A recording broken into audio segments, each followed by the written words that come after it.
Hallelujah, good morning. एक और बार क्या प्रभु के वचनों को सुनने के लिए आप तैयार हैं? हर दिन बिना चूके परमेश्वर के दिए वचन को मैं आप तक पहुंचाता हूं। आप बड़ी उत्सुकता से इस कार्यक्रम के प्रसारण का इंतजार करते हैं। देश विदेश से टाइम जोन के अलग होने के बावजूद भी आप समय निकालकर लाइव में जुड़ते हैं। कई बार आपसे नहीं हो पाता, तब भी अपने अनुकूल समय में आप कार्यक्रम को देखते हैं। आप में से कईयों ने यह गवाही दी है, इसके लिए मैं प्रभु का शुक्रगुजार हूं। अगर आप पहली बार हमसे जुड़ रहे हैं या आप तक कभी भी आपने हमसे संपर्क नहीं किया है तो लाइव चैट पर आएं और अपने बारे में हमें बताएं। छोटी प्रार्थना। महापवित्र परमेश्वर, एक और दिन दिखाया। प्रभु आपका धन्यवाद। आज दोबारा आपके संतान जब आपसे सुनना चाहते हैं, उनकी जरूरतों के अनुसार जो उन्हें चाहिए अपने वचन द्वारा उनसे बात करें, उन्हें बलवंत करें, उन्हें शांति प्रदान करें। प्रार्थना यीशु के नाम से मांगते हैं, आमीन। 5 महीने पूरे हो चुके हैं, है ना? इस 2025वें साल में 5 महीने पूरे हो चुके हैं। आपके लिए यह 5 महीने कैसे रहे? क्या आपने जीवन में आशीष पाई, तरक्की की? क्या अच्छी नौकरी आपको मिली? क्या जो प्रमोशन आप चाहते थे आपको मिला? कर्ज खत्म हुए? विवाह के लिए प्रार्थना कर रहे थे, क्या विवाह हो गया? क्या बताएं पादरी साहब, सब वैसा ही है। Still searching searching and searching. अब थक गए हैं, कई लोग कहते हैं। यहां तक कि कई लोग विदेश में भी कितना खर्चा करके वे यहां से गए। उन्हें लगा वहां पढ़ाई करके कोई अच्छी नौकरी मिल जाएगी, लेकिन अब तक उन्हें नौकरी नहीं मिल पाई है। इंतजार कर रहे हैं, प्रार्थना की विनती भेजते हैं, शायद नौकरी नहीं मिलेगी, वापस चले जाते हैं। पर फिर कर्ज कैसे खत्म होगा? आप कहीं भी चले जाएं, यदि यीशु मसीह हमारे साथ नहीं तो हम आशीष नहीं पाएंगे। क्या स्वदेश में रह जाएं तो परेशानियां खत्म हो जाएगी लगता है?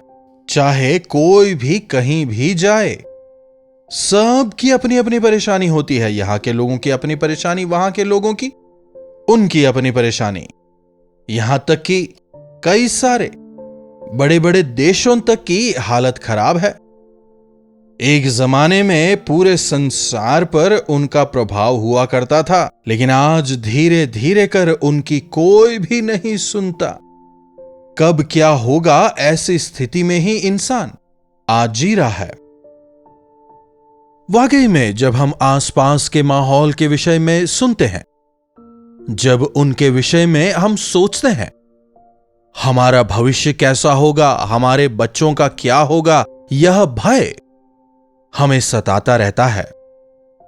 बिना परमेश्वर की इच्छा के, बिना परमेश्वर की अनुमति के कुछ नहीं होता। हर अधिकार ऊपर से ही आता है, इसलिए हमें प्रार्थना करना है। परिस्थितियों को देखकर घबराए ना।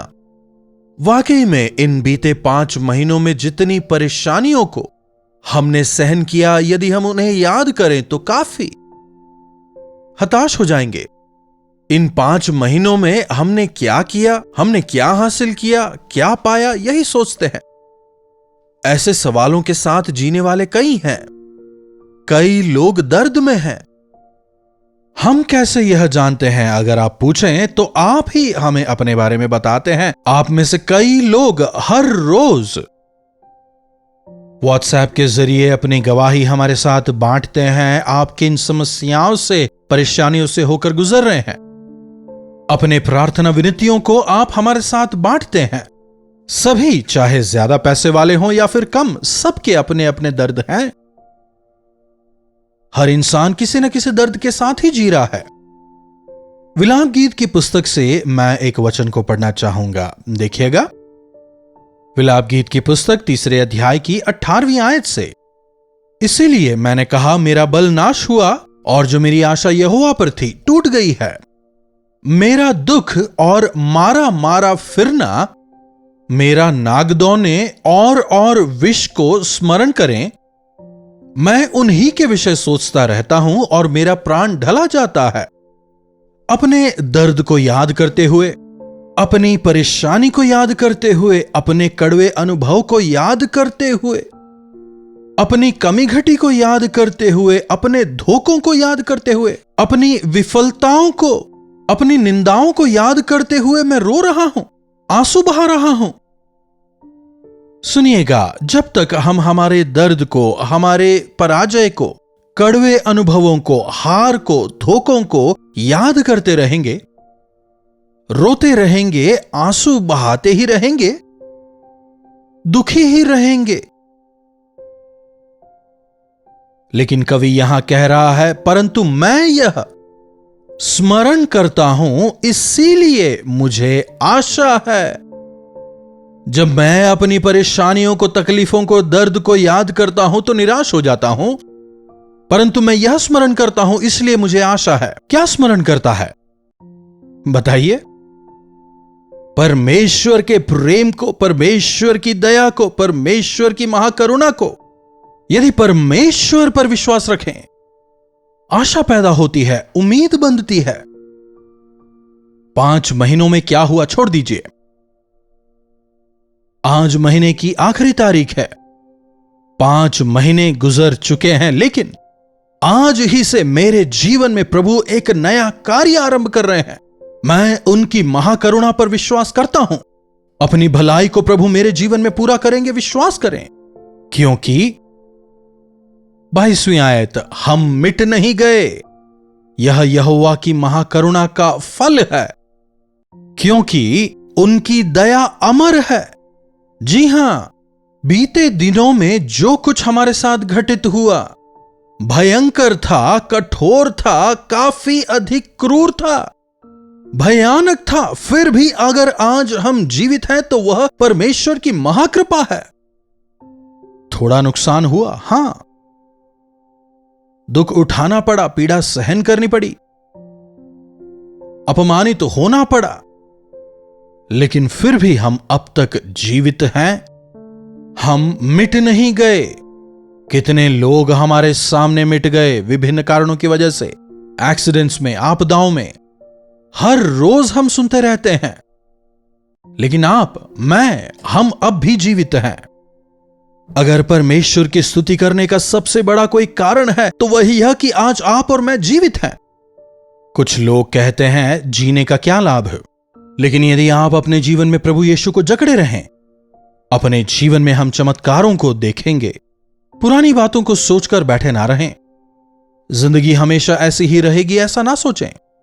प्रभु यीशु की ओर अपने नजरों को उठाएं, उनके प्रेम को देखें, उन्होंने जो चमत्कार किए उन्हें देखें, आशान्वित होंगे, उन पर उम्मीद रखें। वे ही हमारी आशा हैं, हमारी उम्मीद हैं। हम मिट नहीं गए, यह यहोवा की महाकरुणा का फल है, क्योंकि उनकी दया अमर है। प्रति भोर वह नई होती रहती है, आपकी सच्चाई महान है।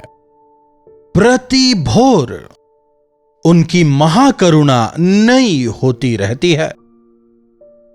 हर रोज, एवरी डे, उनकी महाकृपा और अधिक प्रेम और अधिक कृपा और अधिक आशीषों को देने के लिए, जितना आपने खोया है या जो कुछ आपने खोया है उससे कहीं अधिक आपको देने के लिए प्रभु इच्छा रखते हैं। हर भोर को उनकी महाकृपा नई होती रहती है। जीने के लिए कल की ताकत आज काफी नहीं, आज की सामर्थ कल के लिए काफी नहीं। हमें दिन प्रतिदिन प्रभु सामर्थ देते हैं, हम पर कृपा करते हैं, अपने प्रेम को हम पर उंडेलते हैं, हमारी हर एक जरूरत को पूरा करते हैं। यहोवा इरे, परमेश्वर उपाय करेंगे। अपने महिमा के धन के अनुसार वे मेरी हर जरूरत को पूरी करेंगे। आज से मेरे जीवन के हर दिन परमेश्वर अमूल्य आशीषों को देंगे। विश्वास करें। बीती बातों को सोचकर निराश ना हो। कितना ही चाह लें, कितना ही सोच लें, जो बीत गया उसे आप बदल नहीं सकते। भविष्य को देखकर भयभीत ना हो। हमारा जीवन उनके हाथों में है। कल को लेकर चिंता ना करें। आज का दुख आज के लिए काफी है। और प्रभु यीशु मसीह अपनी करुणा को प्रतिदिन हम पर उंडेलते हैं। प्रति भोर उनकी महाकरुणा नई होती रहती है। प्रभु यीशु मसीह विश्वास योग्य हैं। लोग कहते होंगे कल देखेंगे, परसों देखेंगे, आज मैनेजर नहीं आया है, दोबारा कल आकर के देखना। लोग घुमाते होंगे, आज बैंक में पैसे नहीं आए हैं, शायद कल आएगा, कल आकर देखना।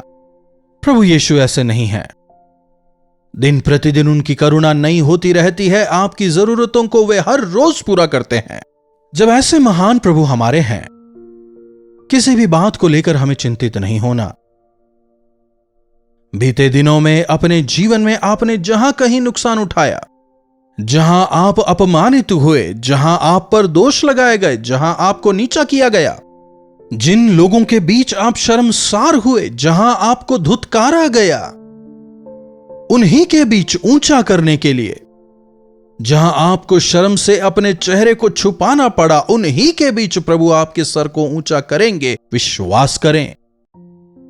जहां आप हार गए, उन्हीं लोगों के बीच में जयवंत करके खड़ा करने के लिए यहोवा परमेश्वर तैयार है। यीशु मसीह में गलतियां ढूंढने के लिए, उन्हें हराने के लिए, उन्हें नीचा दिखाने के लिए शास्त्रियों ने, फरीसियों ने कई प्रयास किए। क्या यीशु, आप ऐसा कैसे कर सकते हैं? यह सही नहीं है। जब लोगों ने दोष लगाए, लेकिन प्रभु यीशु मसीह ने जो काम किए, बात नहीं, जो काम किए, जब लोगों ने उन्हें देखा, तब प्रभु को नीचा दिखाने वालों का चेहरा शर्मसार हुआ और पिता परमेश्वर का नाम महिमित हुआ। बीते दिनों में आपने जो नुकसान उठाए, उनके बारे में ना सोचें। प्रभु, मेरे सर को उठाने वाले आप हैं। यह केवल आपकी करुणा ही है जिसने मुझे आज तक जीवित रखा है। अपने आप को उन्हें सौंपें। हर एक दिन आप अपने जीवन में उनकी महाकरुणा का अनुभव करेंगे।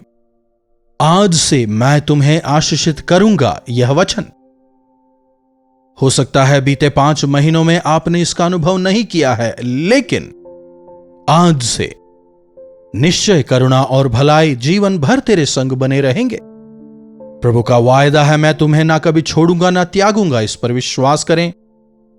प्रभु पर अपनी आशा लगाए रखें। प्रभु पर विश्वास करें। उनके अद्भुत आश्चर्य कर्मों का अपने जीवन में अनुभव करते हुए अनेकों के लिए गवाह होकर जिएं। प्रार्थना। महापवित्र पिता परमेश्वर, प्रभु, जब हम हमारे बीते दिनों को याद करते हैं, निराश हो जाते हैं, हताश हो जाते हैं, निढाल हो जाते हैं, ऐसी विषम परिस्थिति में भी मैं अब तक जीवित हूं, इस बात को हम याद नहीं करते, हम भूल जाते हैं। प्रभु, हमारी सहायता करें कि हम आपकी भलाइयों को याद करते हुए प्रभु धन्यवादी होकर निरंतर जीवन बिताने वाले हो जाएं। हमारे जो कड़वे अनुभव रहे हैं, कई बार वे हमें आगे बढ़ने से रोकते हैं, हमारे विश्वास को कमजोर करते हैं। जिस प्रकार कवि यहां पर कहता है, मेरा बल नाश हुआ जाता है और मेरी आशा जो यहोवा पर थी वो अब टूट चुकी है। जी हां प्रभु, जब हम इस संसार में जीवन बिताते हैं, कई सारी घटनाएं ऐसी होती हैं जो हमें डगमगा देती हैं। कई बार जीवन में सामने आने वाले उन भयंकर तूफानों का सामना हम नहीं करने पाते, क्योंकि हम उनका सामना अपनी सामर्थ्य से करने का प्रयास करते हैं। आप पर निर्भर नहीं होते, पर अपनी समझ लगाते हैं। प्रभु, हमारी मदद करें कि हम आपकी और नजरों को टिकाकर आप पर अपने भरोसे को रखकर आप पर आधारित होकर जीवन बिताने वाले हो जाएं। यीशु के नाम से प्रार्थना मांगते हैं, आमीन। अब हमारे पिता परमेश्वर का प्रेम, प्रभु यीशु मसीह का अनुग्रह, पवित्र आत्मा की संगति और सहभागिता हमें से प्रत्येक के साथ आज, कल और सर्वदा बनी रहे, आमीन। प्रभु परमेश्वर की महिमा हो। अपने प्रार्थना विषयों को आप हमें 9884907779 पर व्हाट्सएप, वॉइस मैसेज या टेक्स्ट के द्वारा भेज सकते हैं। हम अवश्य आपके लिए प्रार्थना करेंगे। हमारे दोनों नए कार्यक्रमों को आप देख रहे हैं ना? जरूर देखें। आत्मिक जीवन में बढ़ते चले जाएं। इन्हीं वचनों के साथ आज मैं आपसे विदा लेना चाहूंगा। प्रभु परमेश्वर आप सभी को आशीष दें। कल्वरी दर्शन, ये है प्रेम के दर्शन, यीशु प्रेम के दर्शन।